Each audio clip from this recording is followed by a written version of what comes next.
Alors votre livre est historique bien sûr, mais aussi journalistique, puisqu'il s'appuie notamment aussi sur des témoignages de grandes familles. Vous avez donné la parole à ces générations de migrants italiens Oui, et alors ils voilà. sont nombreux.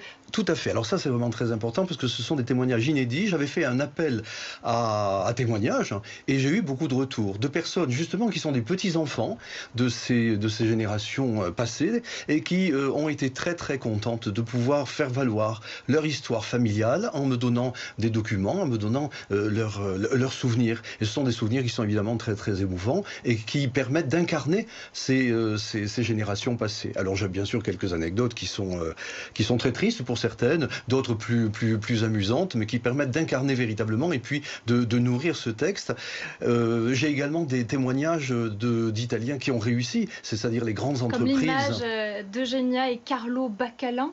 Oui, par exemple, oui, mais aussi des grandes, il y en a beaucoup, mais aussi des grandes entreprises qui sont nées, comme Nicoletti, Spada, Costamagna, dont les noms sont connus pour les Niçois, et qui sont nés tout simplement d'un monsieur qui un beau jour a immigré dans les années 1900, est venu avec sa charrette et transporté du sable, du paillon et de l'as, et il a réussi à créer ces grandes entreprises de BTP qui sont maintenant évidemment célèbres. Alors votre livre est émaillé de témoignages, mais aussi de photos. L'illustration, la représentation, c'est un réel point fort, en tout cas, dans cet ouvrage. Ah, mais je vous remercie de le signaler parce qu'effectivement, il y a Exactement, c'est ça. 135 illustrations et le but du jeu, c'était ça, justement. C'était de ne pas faire un livre, de faire bien sûr un livre d'histoire, mais un livre qui soit vraiment accessible à tous. Et l'accessibilité se traduit naturellement par des illustrations. Mais l'illustration étant également, comment dire, une alimentation du texte.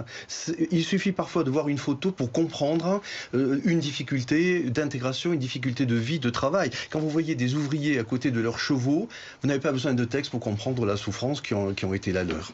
Alors justement, on parlait à Nice effectivement de ce véritable héritage de l'immigration italienne.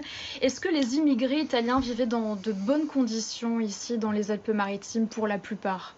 À cette époque-là, À cette époque. ce sont, et donc j'en parle bien sûr beaucoup, ce sont des conditions abominables, véritablement abominables, c'est-à-dire des gens qui vivent nombreux dans une même pièce, qui vivent la plupart du temps aussi dans des baraquements, qui vivent dans des conditions d'hygiène et de santé déplorables et qui ont véritablement souffert. C'est ça aussi qui est intéressant parce que cette mémoire de la souffrance, en quelque sorte, a été oubliée ou plutôt mise de côté.